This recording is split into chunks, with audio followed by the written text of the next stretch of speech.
Our last two major projects are in the shop. One's behind me, that's the one we are focusing on in this video.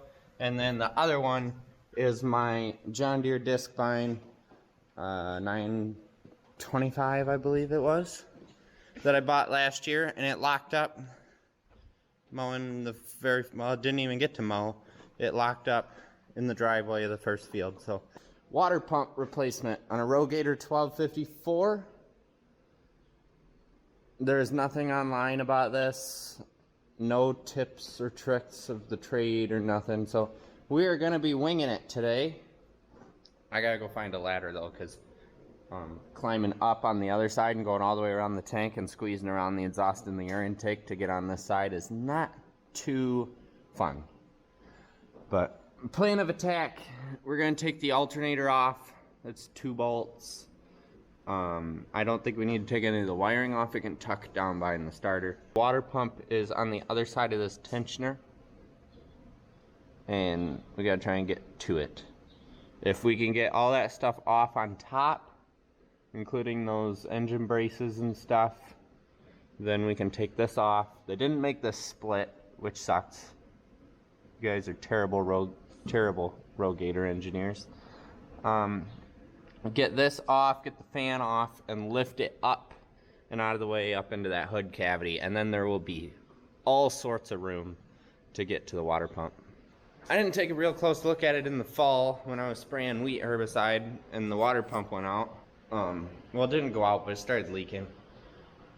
I was draining a coolant reservoir just about as fast as I was draining this 1,200 gallon tank spraying wheat herbicide.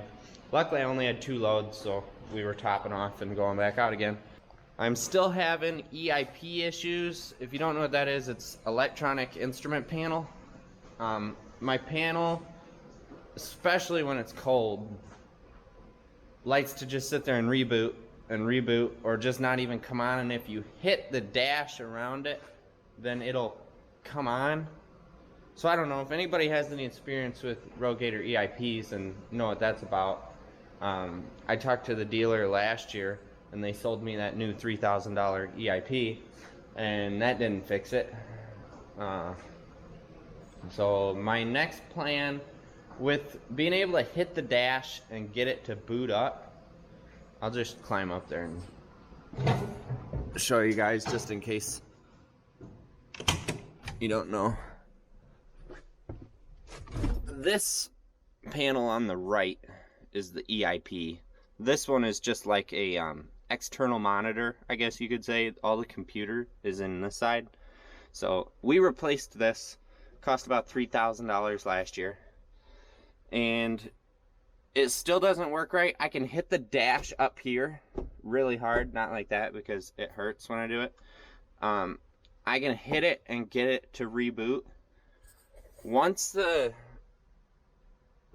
spray out a load, it's usually fine. But it's in that when you first start it, or like in the winter time when I tried to pull this in here, it just wasn't having it. It wasn't doing anything but staying blank. I couldn't get it to come on. There was some dim panel lights, but there is something weird here. Alright, so I got the alternator off. For those wondering, the big bolt on the bottom is 19 millimeter. Top, the nut was 18, and the bolt head was 15. And now I've got one water pump bolt out. I'm gonna try and just do it from here. It's gonna work if the water pump is an O-ring style. So there, first one, 10 millimeter heads on the water pump bolts. There's one up here, and then there's one down there. There may be a third one around the bottom, but I don't think there is.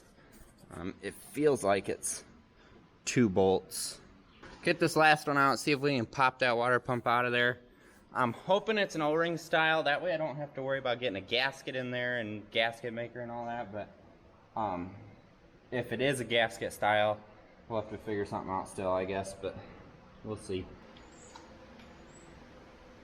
Using trusty Milwaukee ratchet.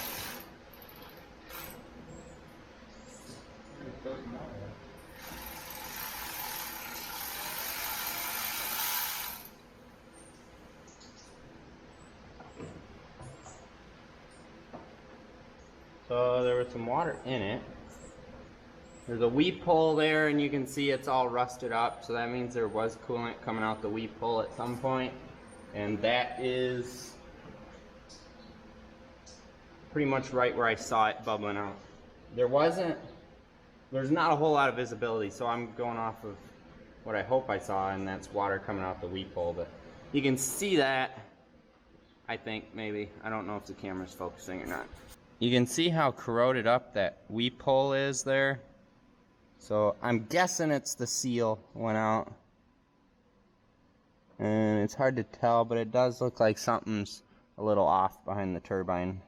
We're gonna go to the local parts store, see how much a water pump is for 5.9 Cummins. There's not usually, I'm sure there's rebuild kits out there for stuff like this, but typically you just replace the whole thing. You might as well, you're in here. And then I'm also gonna get a serpentine belt because this one does not look the greatest, and she's actually split right there. So yeah, we're gonna get a serpentine belt as well. We ran to the parts store quite a while ago. I just got done eating lunch and all that, but I got all the filters we need. This is the old one. Wix, if you go on their website and get the filters, they give you a quarter, I believe it's a 1/4 inch inline, whereas this actually takes a 3/8. I've done this enough times to know now to just take the old one up there. So that's that. And they had a water pump in stock, so we didn't even need to wait on that. It's a 5.9 Cummins, so 2001, any Dodge, all that. It's the same water pump, which is nice. Companies knew what they were doing building ag equipment back then. They knew to make and use components that are easily accessible for parts instead of making everything proprietary like they do nowadays. So anyway, there's water pump there, same as the old one. The new one just has that little like cover over the turbines for some reason. I don't know if it increases efficiency or what that does, but that's it. Comes with the pulley already on it, so we don't have to worry about changing pulleys out. I believe they said it was 65 bucks for that, which is a pretty good deal in my opinion. I got enough antifreeze to fill it back up. Takes 30 quarts of coolant. So, I don't know. I think I came up with like 2.75 gallons of antifreeze, and then same amount of 3.75 gallons of antifreeze. And we got the oil filter. Serpentine belt, I had to run to Agco, which is luckily our closest dealer. That's nice. And order a belt. The belt was about 60 bucks, and it'll be in either tomorrow or Monday. And so we'll get that. I gotta go and get the numbers on the spray tips that I need, because these are AIXR, I believe. They're air inducted flat fans, 45 degree, and they're the blue ones. This set I've had since I got the sprayer, and they came on the sprayer as well. These are my 15-gallon tips. So they've been on this for 3 years now. I've ran them. There's a few. I was gonna replace the whole set. There's a couple spotty ones as far as spray pattern goes, but with the new Conklin program we are in, I need to have a special set of tips just for foliar. For foliar, you need to run 8 gallons per minute at the most and run 85 to 90 gallons of pressure, pounds of pressure. Reason being is you want to atomize that droplet and make it absorbable for the leaf. That is why you don't run herbicide and stuff in with it as well, because obviously with that kind of pressure you are very prone to drift. So with that, I'm getting a hollow cone that'll do those gallons and pressures, and since I got to get 50 of those nozzles, I don't really want to spend more money on these, because a full set's around $650 to $700 depending on what you get. So I'm gonna get 10 of these blue ones and replace the worst 10, and then I'll have a whole nother set for foliar. with that, we're gonna get back to putting this together. I'm gonna take some emery cloth or some fine sandpaper and clean up that water pump face, and we'll get that mounted back up. And oh, another upgrade I am planning on doing is I am going to get some blue LED lights for the seeing my pattern, as well as I'm going to replace them halogens on the back of the cab with LEDs. Well, I might not, because I don't need LEDs. I don't know. We'll figure it out.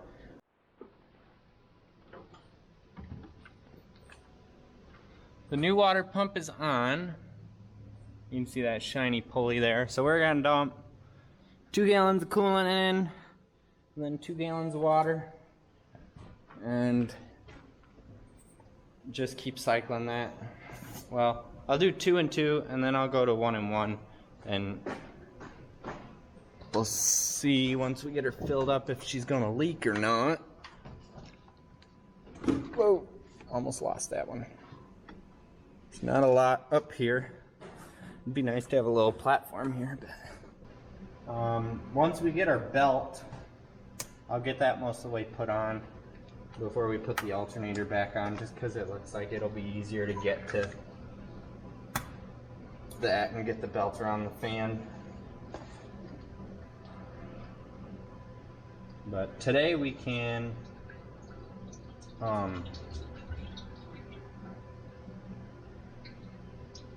change the oil in the filters. The hydraulic filters have another year yet before we change them.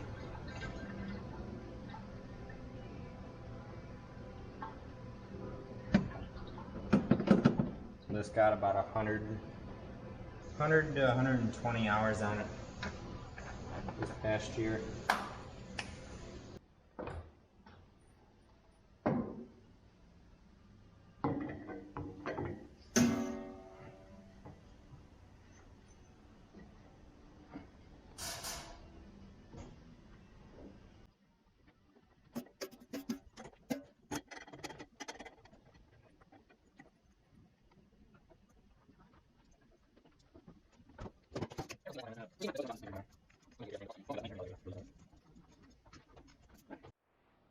Checking the hydraulic oil is pretty simple on here. You just have this thermometer on the back of the reservoir, and it gives you a full reading for 60 degrees, which you just treat as engine not running or pre-spraying before you start up in the morning, and then you have full when it's hot, so that's where it should be after running. You can see we need a little bit. That's like maybe a gallon, because the 6 gallon mark is all the way down here. So it's not going to take much. And I don't know if I had to add any at all last year. I might have to add a gallon at the most during the season. This thing holds its fluids very well. I don't usually have to add any oil except for after an oil change, because filter fills up. You're never exactly right, but yeah. So now we're gonna drop the oil, top off that hydraulic oil, change the oil filter. I have to wait on that water separator filter for the fuel. That'll be in tomorrow. Last year, operating cost on this was about $2.50 an acre. So that is everything as far as spray costs go. So before you add the chemical, just whatever you are doing in the field is going to cost $2.50 an acre with this. Every time we add something, add a job for this, that gets lower. So side dressing is probably actually closer to $2, because I was $2.50 last year just spraying, and this year we added side dress to it, and so it's going to be a little less. But even with that $3,000 dash in there, it might go up to $3, and then this year we'll be back down to $2 because we don't have any major breakdowns, or hopefully don't have any. But yeah, it's having a sprayer is one of the most cost effective things to do on your farm. Biggest ROI is right here sitting in the shop. All the fluids are changed. Hydraulic oil is topped off. The thing's greased. The chassis is front to back. This booms and everything I wait till last. Or I wait till I can go out and unfold it. But I had a thing here 2 years ago. not this past wheat spraying season, but the season before, this boom broke off. The pin broke. And so we fixed it in the field, and I was gonna put a new grease zerk on today because I forgot about it. And I just got done fiddling around trying to find a grease zerk that would work, finding a drill bit and drill and tap because that hole's all messed up. And so I went to punch the pin out. You can see this conglomeration there holding the boom up. Went to punch the pin out, and that little piece there fell off in my hand. And so the pin had already been broke, and I don't know how long it's been broke. It's only been being supported by one side. So that was wonderful. That's the other half of the pin that came out already. I have a pin to replace it with, luckily. I don't know how hard of metal this is. But this is what I got. I got to drill a hole in one end for the bolt, but this is the rod that the shifters and everything slide on the 8430 transmission. So that is, I think, gonna work. It's the right size, but I don't have anything else. That's in there now is a disc shaft off of the old New Holland disc. So I don't think that was the hardest of steels. Maybe it was, I don't know. But now I'm working on, I just used that smaller one to pound that old one out, and now that it's out and being supported by that one, I am going to drill that hole out and tap it and get the grease zerk in, and then we will move on to putting the new pin in. Just probably getting it on that end and driving it this way and getting it all lined up, because this is, when I pounded it out, the boom shifted back just a hair, so we are going to have two people, probably one holding the boom forward with pry bar or something, and then have another person driving the pipe, or whatchamacallit. There's a washer in between on that side. Well, we got a pretty wild thing going on here. I drove the old one out with the smaller size rod, and we have the bottle jack supporting the boom up and down. And then we have this ratchet strap coming from this section of the boom up to the boom holder, because when I popped the old one out, the boom slid down just slightly, and so the ratchet strap is holding the boom forward. I have the new one started on that side. I'm driving it in. It is just before the grease hole right now. So I was gonna drill it, but this hole is already the same size or even a hair bigger than the drill bit. So we're gonna see if I can tap it now and get the new grease zerk installed. And then all we have to do is drive that all the way out this side, drive it just past so that we can line the hole up, and then drive it back that way to get the bolt in. And then that will be buttoned up. So we're gonna grab it. I am having a heck of a time sizing these grease zerks. I have no idea if they're metric, SAE. I've got 3 tubs of them. I finally found something that halfway works, and the tolerance is close enough to where I can get a grease zerk to thread in. So we're gonna see if this is tappable or not, or if I gotta create a new plan here. I don't know if you guys can see any.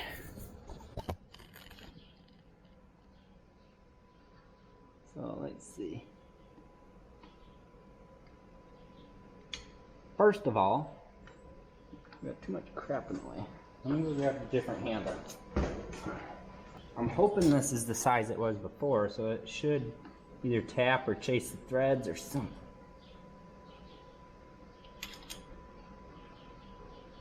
There was a grease zerk in this hole at one time.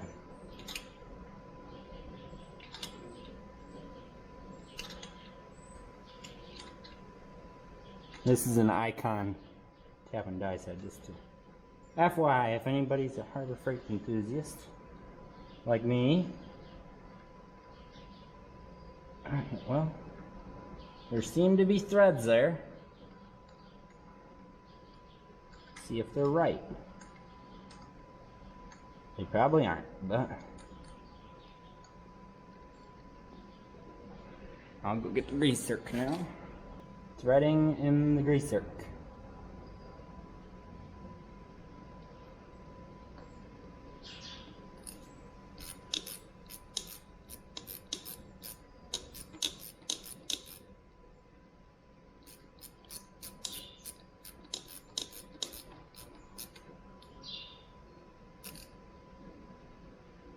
I'm not going to go nuts with it because the hole's a little bigger than we wanted. Okay. Grease zerk goes in. I'm going to back it out a little bit just in case it's extruding on the other side. I don't want the pin to destroy it on the way in or on the way through. So there we go. All good. I'm going to start driving this pin the rest of the way.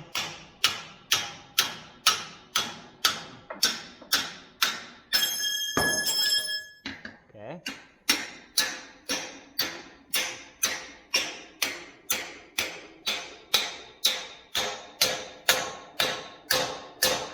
Alright, we're hitting on that side. I gotta go over there and make the adjustments to make that hole line up. Alright. Okay, we're on this side now. We gotta shine our light in the hole and line that pin up. It's gotta go up a hair, pretty much just up.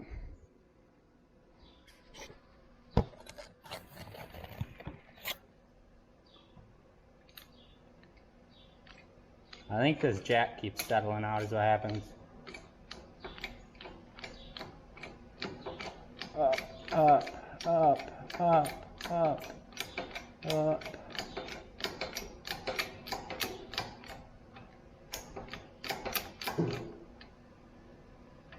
Up.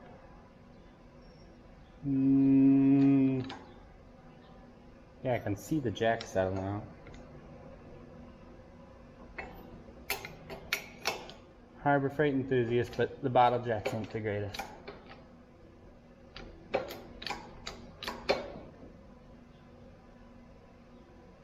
Alright, there we go. Should be able to drive her through now.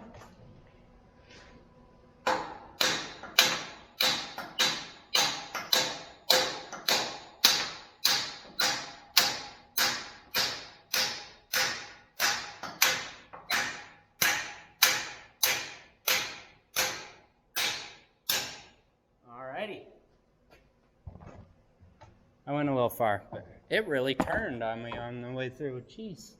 I had the hole straight up and down, but it turned quite a bit. Alright, I gotta go find a punch, stick in there, or a big bolt. Alright, I got a bolt. We're gonna stick it in, and it should be under little enough tension to turn.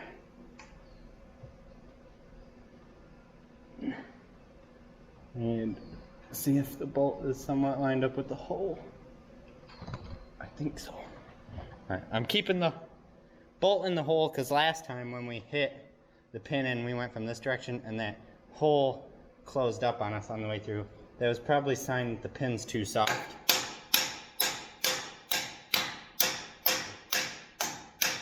Drive it.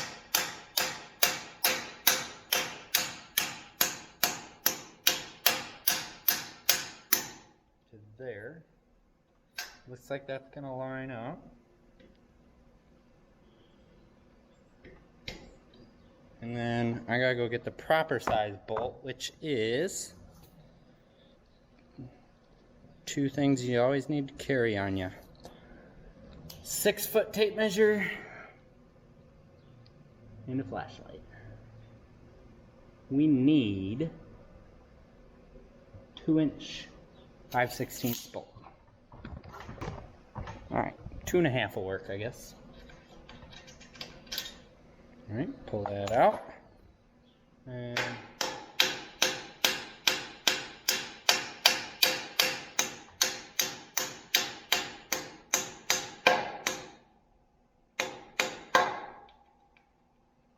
think that through. And I need my thing. I didn't drill the hole quite far enough. It's gonna have to work though.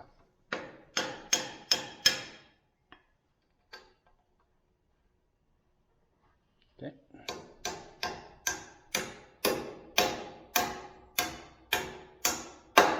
But I drilled it straight. That's what matters, I guess. It's not much.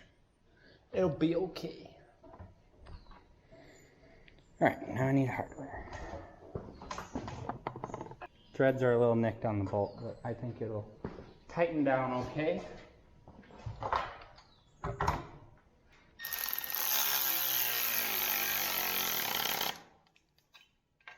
Milwaukee can't get it.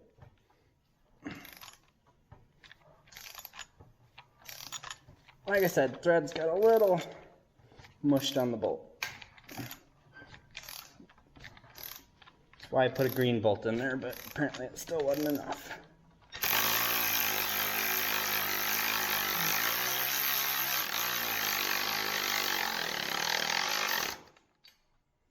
Right to the top, should be 35 foot-pounds. That's what this ratchet quits at.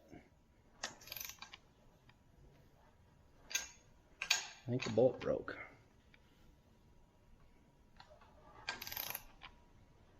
No. Maybe. No.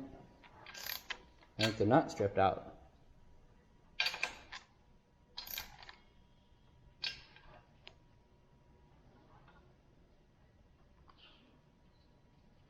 Yeah. As long as it doesn't come off.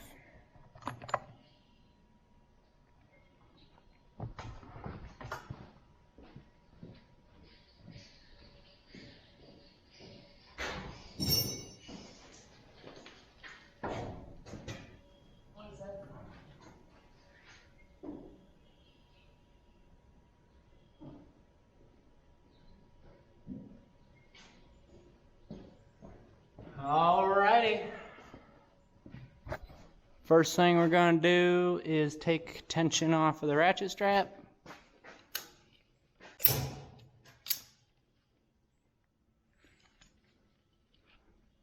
Okay, and said ratchet strap is not great. Alright, there we go.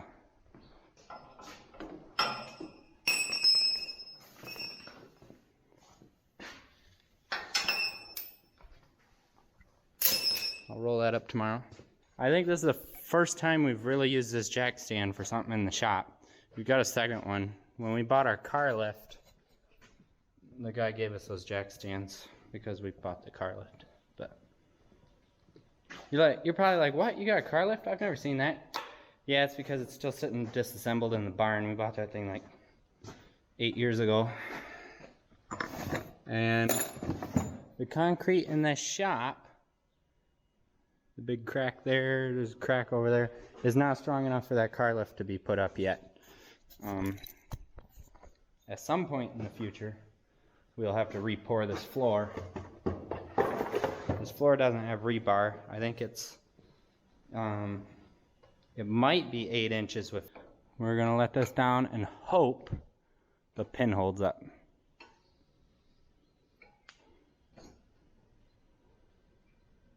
Okay, it's going down. It's going down.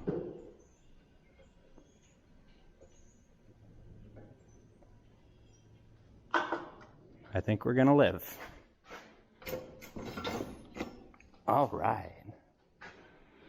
That thing is in pristine shape for top dress. There we go. I'll pack that up tomorrow. This thing ain't going anywhere. It's like 7:30 now. I've been working on this all day. Well, I drove around, stopped at another farm this morning. There's a few things that went on other than this, I guess. Alright, so now that that's done, the only thing we have is we're waiting on the serpentine belt, and we're waiting on the fuel water separator. I had problems. I changed that filter like 6 times last season because we got some bad fuel in this, out of our portable fuel tank, and it screwed me up for weeks. It was a nightmare. I do gotta tighten that grease circ back up, but other than that, I think that is it, guys. Thank you for watching. Stay tuned. Next video, I think, is gonna be tearing down this disc bind. I don't know if it's gonna be putting it back together, but it'll at least be tearing it down. And then some point in the near future, we're gonna be installing a light package on this sprayer that I have not ordered yet, and I need to start accumulating stuff to order. We're gonna do the spray pattern lights and the forklift lights and everything like I was saying. So stay tuned for that one as well. And then hopefully here soon, we'll be out top dressing wheat, spraying burn down, prepping for planting. Planting should be about a month away at this point. So like, comment, and subscribe, and I'll see you next time.